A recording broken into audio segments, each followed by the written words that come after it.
A Montanha Mágica 74. Estou na página 271, no capítulo chamado Caprichos de Mercúrio. Um pouquinho antes do começo do capítulo chamado Enciclopédia. Então o Hus está andando com o seu primo Joaquim e de repente ele avista a Madame Chauchat lá na frente. Eles estão naquelas caminhadas regulares deles. E aí o que ele faz? Ele apressa o passo de forma que ele alcance e nisso ele arrasta o Joaquim consigo. Então eu vou ler essa passagem para você. Pelo menos parte dela. A bela manhã animava o jovem Hus Castorp. Acrescia isso que durante a depressão as forças da sua alma haviam descansado furtivamente e no seu espírito luzia a certeza de que chegara o momento em que se desvaneceria o encantamento que pairava em torno dele. Assim, estugou o passo. Estugar é incitar, estimular. Estugou o passo, arrastando consigo Joaquim, que ofegava e também por outros motivos se mostrava recalcitrante, como um cavalo que você quer que vá e o cavalo não vai. Antes da curva, a partir da qual o caminho se tornava plano e corria ao longo do flanco direito do morro coberto de mato, quase alcançaram a senhora Chauchat. Eis que Hus Castorp voltou então a diminuir a velocidade da marcha para não realizar o seu propósito num estado de respiração curta, que revelasse seu esforço. Porque ele estava lá correndinho, né, andando bem rápido, e daí, é claro, nisso, estava com a respiração curta, então ele planejou, não, agora eu diminuo um pouco o espaço, espero a minha respiração acalmar, e aí sim passo pela Madame Chauchat. E pouco além da referida curva, para a encosta e a parede rochosa, em meio aos pinheiros tingidos de cor de ferrugem e através de cujos ramos incidiam feixes de raio de sol, ocorreu, sim, realizou-se o fato maravilhoso. Repare, realizou-se o fato maravilhoso, que Hus, caminhando à esquerda de Joaquim, alcançasse a graciosa enferma, passasse por ela a passo enérgico, e no momento em que se achava à sua direita, fizesse uma mesura justificada pela falta de um chapéu, cumprimentando-a respeitosamente. Mas por que assim respeitosamente? Com um bom dia pronunciado a meia voz e que obteve resposta. Com uma inclinação amável da cabeça que revelava pouca surpresa, Chauchat agradeceu, dizendo igualmente bom dia, na língua de Hus Castorp, enquanto seus olhos sorriam. Tá. A minha observação aqui é fato maravilhoso.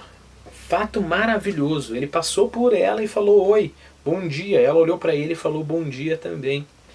A gente já conversou sobre isso quando? Quando a gente viu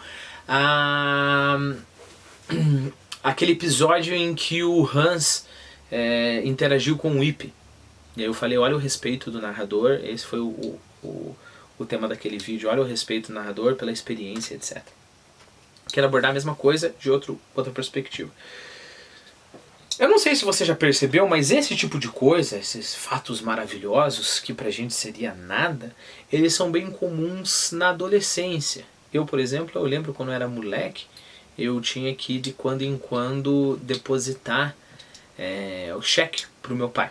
Né? E aí eu pegava um ônibus, ia lá, tinha lá uns 14 anos talvez, 13, ia depositar os cheques pro meu pai.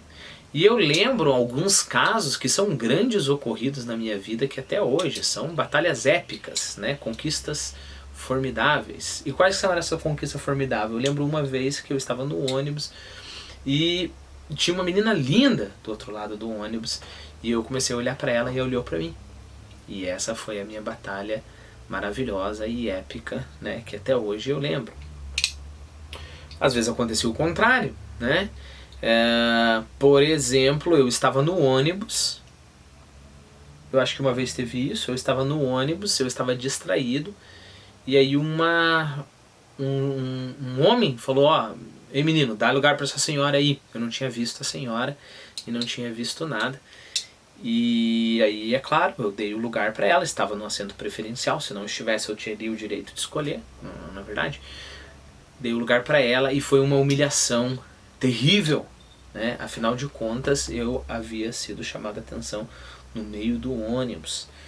E isso foi uma das piores tragédias da minha adolescência. Por que eu estou colocando nesses termos? Uma das piores tragédias, uma das maiores conquistas.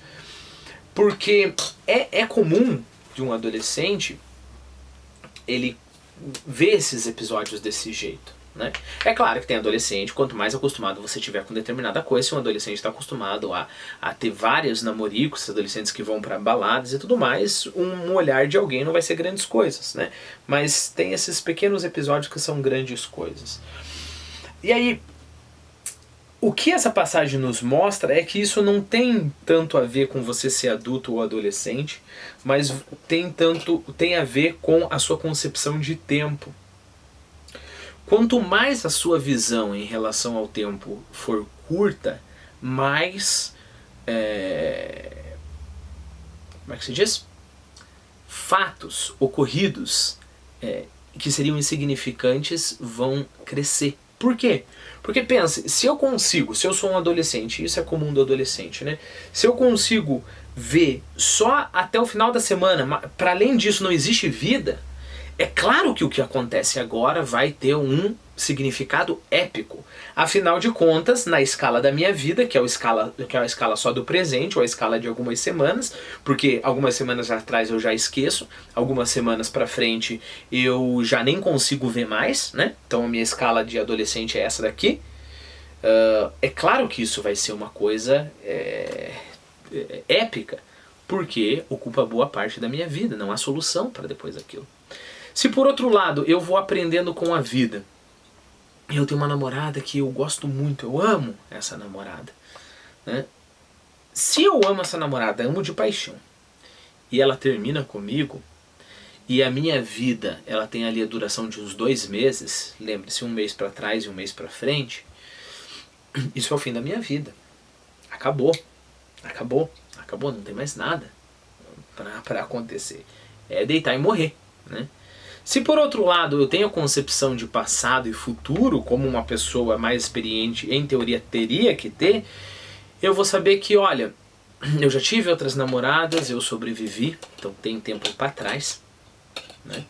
E eu sei que depois de 1 mês vem outro mês, e depois de 2 meses vem mais 2 meses, depois vem outro semestre, e depois vem um outro ano.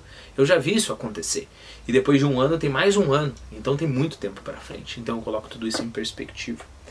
Agora repare, se aqui em cima as pessoas vivem num eterno presente e o que existe é a escala do dia, né? É claro que um evento desse, novamente, vai ser um evento épico, né? Porque não há as conexões quando eu tenho um futuro, né? Então eu sei que, por exemplo, tudo bem, essa menina olhou para mim no ônibus, mas eu tenho mais coisas para fazer, por mais que eu seja uma pessoa namorável, né? Então, quer dizer, eu estou aberto a namoro, né? Mas eu tenho que ir lá, tenho que depositar, depois eu tenho que trabalhar, depois eu tenho que fazer isso porque eu quero comprar meu carro e assim por diante, né? Repare, a partir do momento que a gente começa a colocar as coisas desse modo, não fica tão óbvio. Aqui fica óbvio que é doentio esse presente deles, mas não fica tão óbvio que ou presente ou não presente, né? A gente tem essa tensão. Quanto mais presente há em algo, isso costuma a se expandir em significado, né? Quanto menos presente a gente vê isso, o significado ele diminui porque esse evento é uma parte numa estrutura maior da nossa vida, né? Repare que o que a literatura faz é nos dar um presente, muitas vezes, né? Então tudo que importa agora é a vida do Hans, e a história do Hans me puxa muito fortemente. Assim como outra história, um filme, faz isso também. Mas, novamente, tudo isso está baseado nesse tema importantíssimo aqui, que é o tempo.